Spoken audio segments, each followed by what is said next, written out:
Hello guys, good evening po. Kakagaling lang po ng aking lagnat.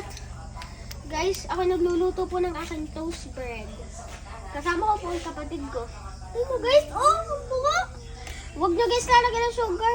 Na madami o kaya po Nutella. Baka po magka-diabetes kayo po. Huwag dyan. At baka mapaso po kayo.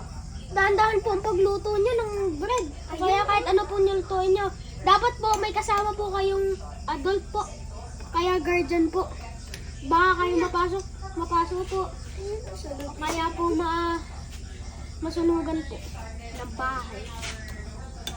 At yan guys, tapos na ito. Ayan guys, ang ganda ng amoy guys. Kakainin ko na guys to. Wait lang, papatayin ko lang po ang gas. Guys,